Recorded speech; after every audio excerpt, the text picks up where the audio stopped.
The Book of Joshua. Joshua chapter 1. After the death of Moses, the servant of the Lord said to Joshua, son of Nun, Moses' assistant, Moses, my servant, is dead. Now then, you and all these people, get ready to cross the river Jordan into the land I am about to give to them, to the Israelites. I will give you every place where you set your foot, as I promised Moses. Your territory will extend from the desert to Lebanon, and from the great river, the Euphrates, all the Hittite country, to the Mediterranean Sea in the west. No one will be able to stand against you all the days of your life. As I was with Moses, so I will be with you. I will never leave you nor forsake you. Be strong and courageous, because you will lead these people to inherit the land I swore to their ancestors to give them. Be strong and very courageous. Be careful to obey all the law my servant Moses gave you. Do not turn from it to the right or to the left, that you may be successful wherever you go. Keep this book of the law always on your lips. Meditate on it day and night, so that you may be careful to do everything written in it. Then you will be prosperous and successful. Have I not commanded you? Be strong and courageous. Do not be afraid. Do not be discouraged. For the Lord your God will be with you, wherever you go. So Joshua ordered the officers of the people, Go through the camp and tell the people, Get your provisions ready. 3 days from now you will cross the Jordan here to go in and take possession of the land the Lord your God is giving you for your own. But to the Reubenites, the Gadites, and the half-tribe of Manasseh, Joshua said, Remember the command that Moses the servant of the Lord gave you after he said, The Lord your God will give you rest by giving you this land. Your wives, your children, and your livestock may stay in the land that Moses gave you east of the Jordan, but all your fighting men, ready for battle, must cross over ahead of your fellow Israelites. You are to help them until the Lord gives them rest, as he has done for you, and until they, too, have taken possession of the land that the Lord your God is giving them. After that, you may go back and occupy your own land, which Moses, the servant of the Lord, gave you east of the Jordan, towards the sunrise. Then they answered Joshua, Whatever you have commanded us we will do, and wherever you send us we will go. Just as we fully obeyed Moses, so we will obey you. Only may the Lord your God be with you, as he was with Moses. Whoever rebels against your word and does not obey it, whatever you may command them, will be put to death. Only be strong and courageous. Joshua chapter 2. Then Joshua son of Nun secretly sent 2 spies from Shittim. Go, look over the land, he said, especially Jericho. So they went and entered the house of a prostitute named Rahab and stayed there. The king of Jericho was told, Look, some of the Israelites have come here tonight to spy out the land. So the king of Jericho sent this message to Rahab, Bring out the men who came to you and entered your house, because they have come to spy out the whole land. But the woman had taken the 2 men and hidden them. She said, Yes, the men came to me, but I did not know where they had come from. At dusk, when it was time to close the city gate, they left. I don't know which way they went. Go after them quickly. You may catch up with them. But she had taken them up to the roof and hidden them under the stalks of flax she had laid out on the roof. So the men set out in pursuit of the spies on the road that leads to the fords of the Jordan, and as soon as the pursuers had gone out, the gate was shut. Before the spies lay down for the night, she went up on the roof and said to them, I know that the Lord has given this land to you, and that a great fear of you has fallen on us, so that all who live in this country are melting in fear because of you. We have heard how the Lord dried up the water of the Red Sea for you when you came out of Egypt, and what you did to Sihon and Og, the 2 kings of the Amorites east of the Jordan, whom you completely destroyed.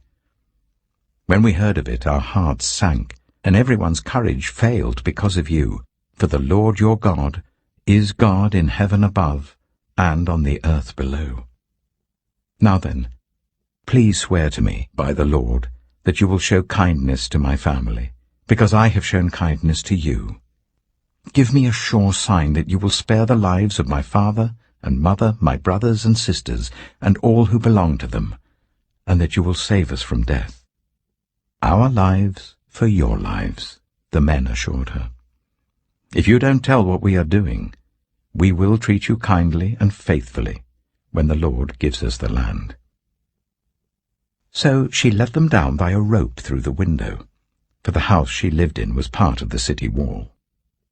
She said to them, "Go to the hills, so that the pursuers will not find you. Hide yourselves there for 3 days until they return, and then go on your way." Now the men had said to her, "This oath you made us swear will not be binding on us unless, when we enter the land, you have tied this scarlet cord in the window through which you let us down, and unless you have brought your father and mother, your brothers, and all your family into your house. If any of them go outside your house into the street, their blood will be on their own heads. We will not be responsible. As for those who are in the house with you, their blood will be on our head if a hand is laid on them. But if you tell what we are doing, we will be released from the oath you made us swear." "Agreed," she replied. "Let it be as you say." So she sent them away, and they departed, and she tied the scarlet cord in the window. When they left, they went into the hills and stayed there 3 days, until the pursuers had searched all along the road and returned without finding them. Then the 2 men started back. They went down out of the hills, forded the river, and came to Joshua, son of Nun, and told him everything that had happened to them. They said to Joshua, "The Lord has surely given the whole land into our hands. All the people are melting in fear because of us." Joshua chapter 3. Early in the morning, Joshua and all the Israelites set out from Shittim and went to the Jordan, where they camped before crossing over. After 3 days, the officers went throughout the camp giving orders to the people. "When you see the Ark of the Covenant of the Lord your God, and the Levitical priests carrying it, you are to move out from your positions and follow it. Then you will know which way to go, since you have never been this way before. But keep a distance of about 2,000 cubits between you and the ark. Do not go near it." Joshua told the people, "Consecrate yourselves, for tomorrow the Lord will do amazing things among you." Joshua said to the priests, "Take up the Ark of the Covenant and pass on ahead of the people." So they took it up and went ahead of them. And the Lord said to Joshua, "Today I will begin to exalt you in the eyes of all Israel, so that they may know that I am with you, as I was with Moses. Tell the priests who carry the Ark of the Covenant, when you reach the edge of the Jordan's waters, go and stand in the river." Joshua said to the Israelites, "Come here and listen to the words of the Lord your God. This is how you will know that the living God is among you, and that he will certainly drive out before you the Canaanites, Hittites, Hivites, Perizzites, Girgashites, Amorites, and Jebusites. See, the Ark of the Covenant of the Lord of all the earth will go into the Jordan ahead of you. Now then, choose 12 men from the tribes of Israel, 1 from each tribe. And as soon as the priests who carry the Ark of the Lord of all the earth, set foot in the Jordan, its waters flowing downstream will be cut off and stand up in a heap."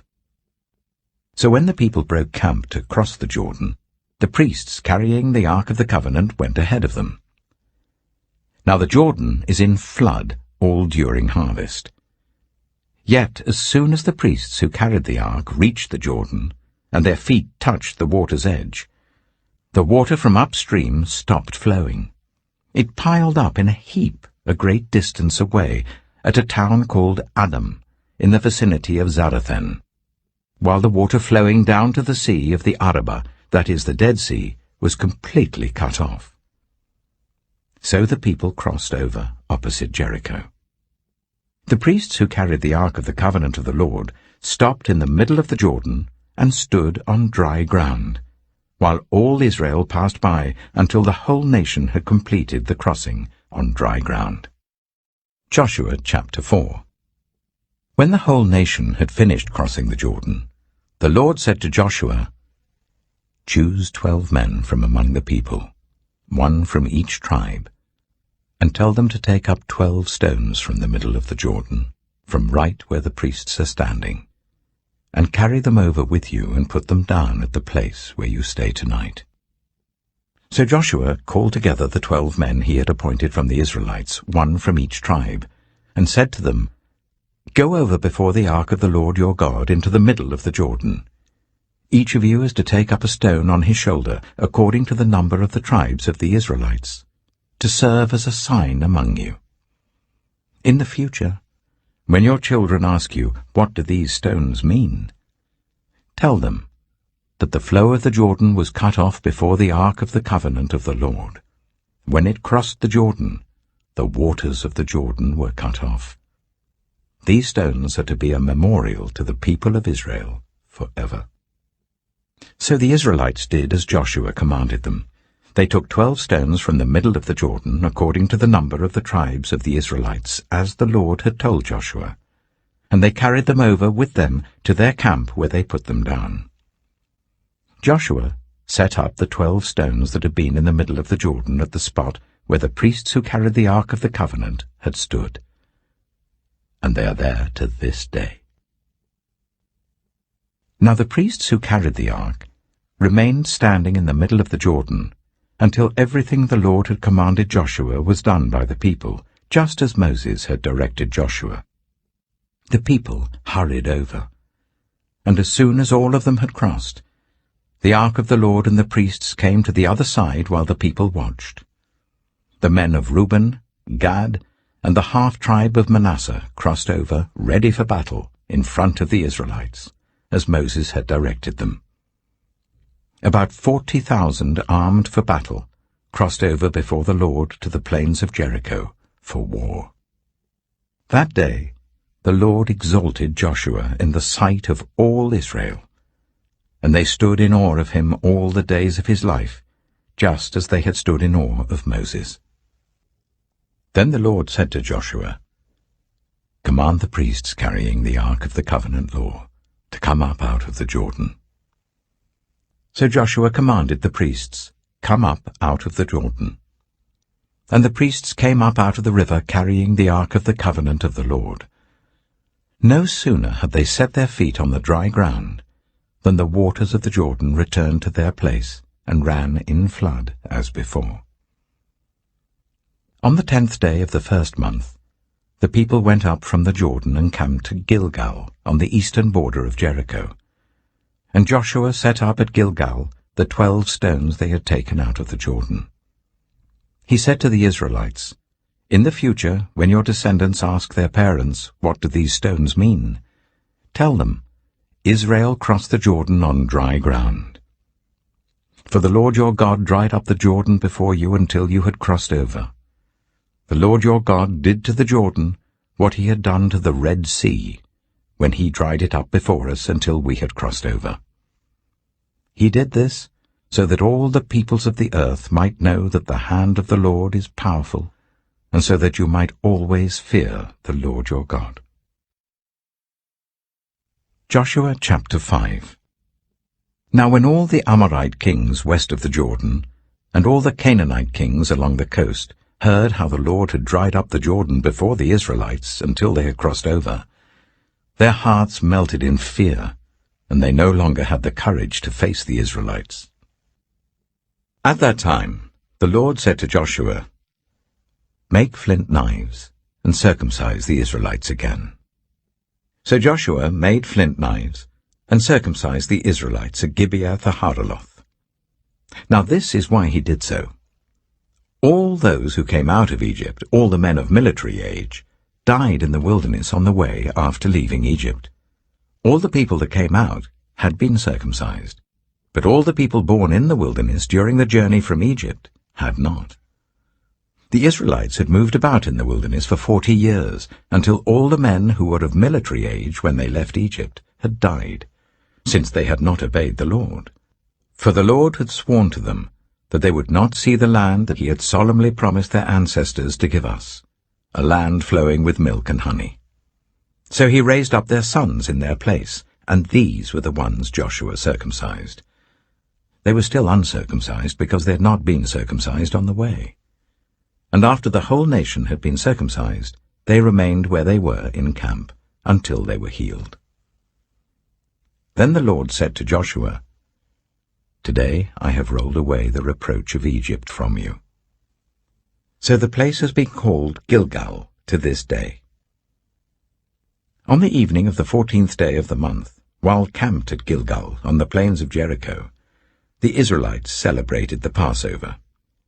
The day after the Passover, that very day, they ate some of the produce of the land, unleavened bread and roasted grain. The manna stopped the day after they ate this food from the land. There was no longer any manna for the Israelites, but that year they ate the produce of Canaan. Now when Joshua was near Jericho, he looked up and saw a man standing in front of him with a drawn sword in his hand. Joshua went up to him and asked, "Are you for us or for our enemies?" "Neither," he replied, "but as commander of the army of the Lord I have now come." Then Joshua fell face down to the ground in reverence and asked him, "What message does my Lord have for his servant?" The commander of the Lord's army replied, "Take off your sandals, for the place where you are standing is holy." And Joshua did so.